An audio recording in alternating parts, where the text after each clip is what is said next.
Hey everybody, it's me as always, your host Gambit896, and I'm back with another in-depth review video for you guys. Today I'll be reviewing Strange, The Doctor Is Out. This is written by Mark Waid and illustrated by Emma Rios, and as you can see from the spine, this is published by Marvel, and this collects the full Strange, The Doctor Is Out 4-issue miniseries that was published back in 2010. So the story basically focuses on Dr. Stephen Strange, aka Doctor Strange. This is my second exposure to Mark Waid and Emma Rios. Mark Waid, who many people know on the YouTube comic book community, is the current writer of the current series or volume of Daredevil, which, if you guys haven't checked out his Daredevil run, I highly recommend you do so.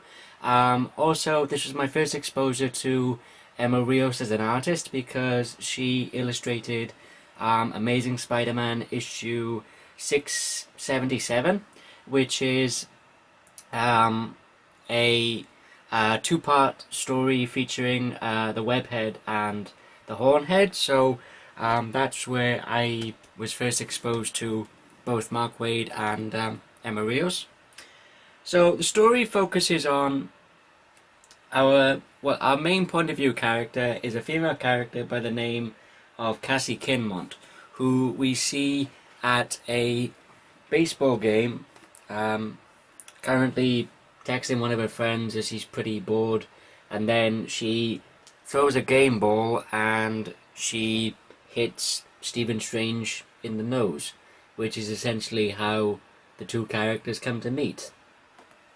Now, Cassie's grandfather is the owner of the baseball team that is currently playing the opposite team within this baseball game. But unbeknownst to the audience and Cassie, until Doctor Strange casts a truth. Is it a truth? Hang on. A true sight spell on her glasses, and she's able to see that the game being played that the audience is seeing is in fact an illusion, and the team which Cassie's grandfather is the owner or the coach or the manager of, I guess, is being possessed by demons. And we find out that this the results of this were an ancient, a 30-year-old deal made by the players and by Cassie's grandfather one night when they were out drinking, and they were all a bit drunk because they weren't doing so well in the baseball leagues, and so the teams sold their soul to this demon who we see here, who is Telleth, the Lord of Games and Chance, who we see here. If I can hold it still. There we are. Really, really good artwork by Emma Rios. I think she draws the demons or the supernatural or the magic aspects of this story really, really well. We find out that Doctor Strange isn't or is no longer the Sorcerer Supreme in this mini-series. But nonetheless, he's still a formidable foe for the adversaries that he and Cassie come up against later on in the storyline. And so the game is won by Doctor Strange, and the demon's contract is nulled and void, but it comes at a very high and very what's the word I'm looking for? Well, it ends extremely badly and quite horrifyingly for Cassie, but we then so that's a plot thread that's carried on throughout the 4-issue miniseries. And upon meeting Stephen Strange, Cassie decides to do a bit of digging and find out who exactly Stephen Strange is. And here we see she's actually got one of her friends over who has managed to track down a picture of Doctor Strange in his classic outfit, as you can see in the top panel just there.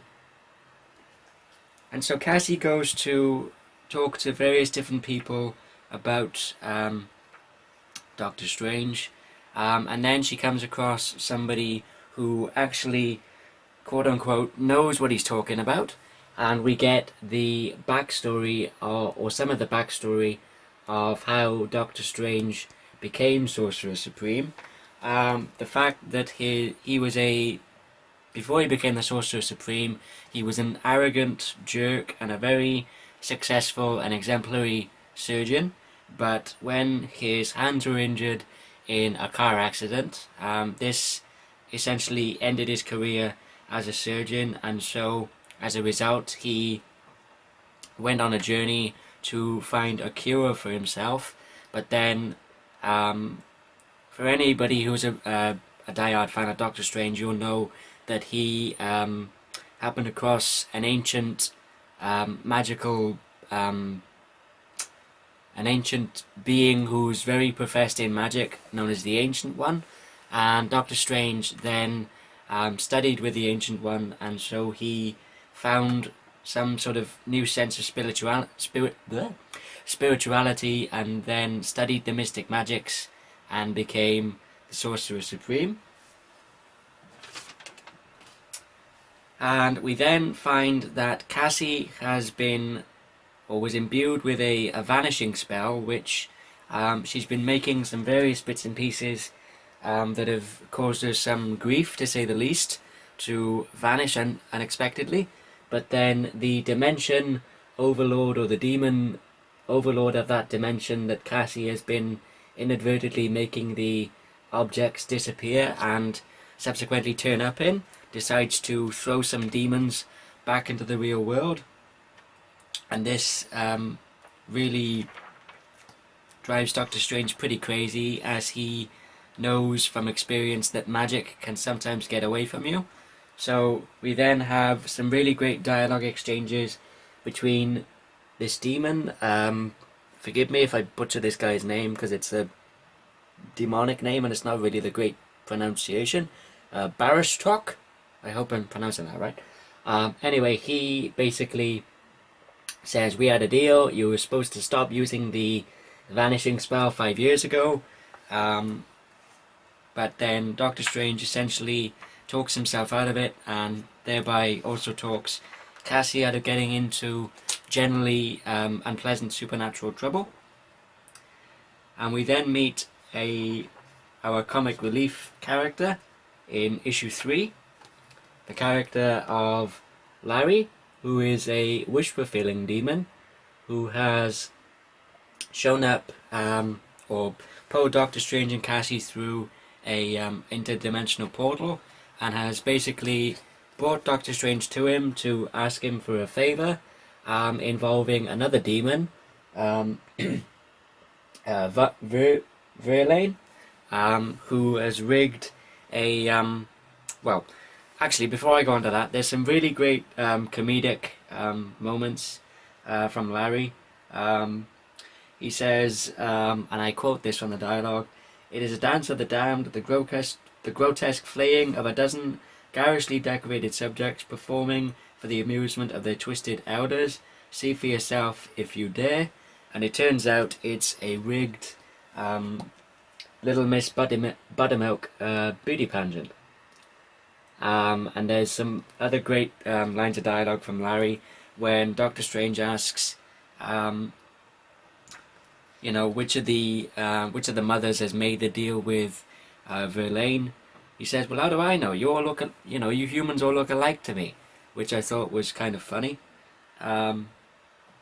So basically, Doctor Strange, or Larry asks Doctor Strange to essentially null and void Verlaine's contract, and thereby sort of give Larry some saving grace, as Larry kind of, for lack of a better word, retired from the whole demon game, thanks to other demons like Verlaine, who make deal upon deal upon deal.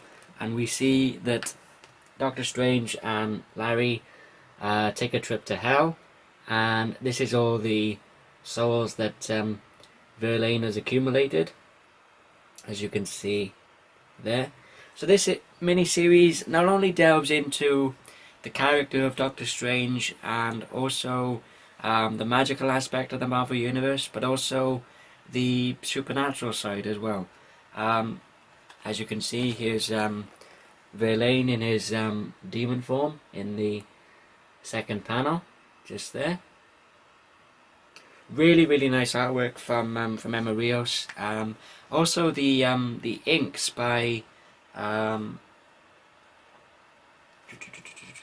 the inks are done by two different inkers. We have Christina Strain on issues 1 and 2, and we have Val Staples on issues 3 and 4. Just from a personal preference, I think Val Staples does a better job at giving the illustrations by Emma Rios a more vibrant color palette, shall we say, than the slightly muted inks by Christina Strain in issues 1 and 2. Here's a really great example of a fight scene between Larry and Verlaine, as you can see there. And the results of this beauty pageant deal that Verlaine has struck with the mothers of the young girls in the beauty pageant has caused magic and reality to essentially tear itself apart, as you can see there. This presents not only a problem for Doctor Strange and Cassie, but also the world in general as we know it in this story. And so it's up to Doctor Strange and Cassie to essentially essentially repair the damage done by Verlaine. As you can see, here's some other panels of other supernatural or magic users of the Marvel Universe trying to stop the chaos that the magic and the reality tearing is causing.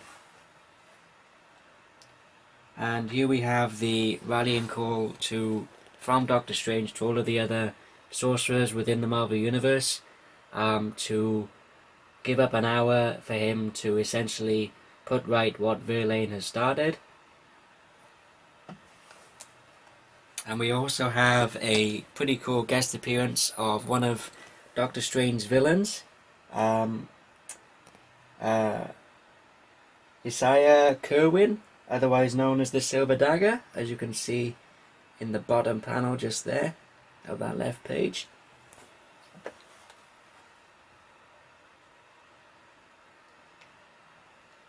Here we have another a really great double page spread of Doctor Strange in his astral form as he's going to repair the damage done to magic, reality, and a being known as Eternity, as you can see there and there. There's some really cool action scenes at the end, and the ending is pretty sombering, especially for Doctor Strange. I'm not going to give the ending away as I want you guys to go out and read this for yourselves. Overall, this is a really great 4-issue miniseries by Mark Waid. The writing is absolutely stellar. We have, like I said, great storytelling, great dialogue exchanges between the characters, and overall a really cool magic and supernatural and Doctor Strange story and character study as well. Like I said, Emma Rios' artwork is really good, which is helped by the great the great job done by the inkers. Let me just check the names again because I don't want to get it wrong. Christina Strain on issues 1 and 2, and Val Staples on issues 3 and 4. Overall, if you're a fan of Mark Waid from his work on Daredevil or many of the other books that Mark Waid has written over the years, I definitely think you should check out this 4-issue mini-series. If you're looking to get into Doctor Strange as a character, I definitely say that this mini-series is a really good introduction to the character, and like I said, the world of the magic and the supernatural in that particular corner of the Marvel Universe.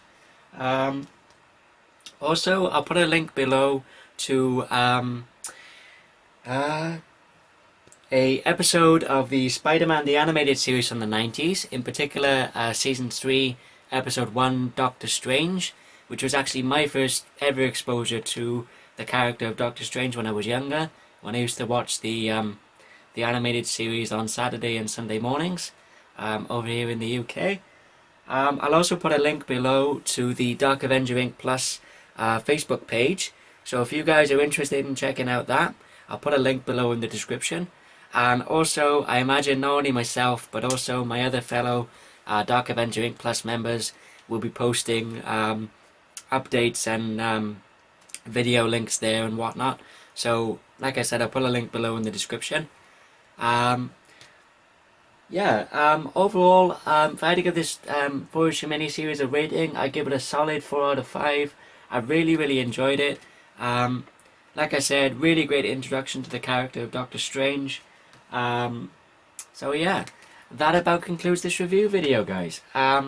Thank you everybody for watching. I hope you all enjoyed this video. If you did, give it a thumbs up. If you didn't like it, give it a thumbs down. As always, feel free to leave a comment below in the comment section.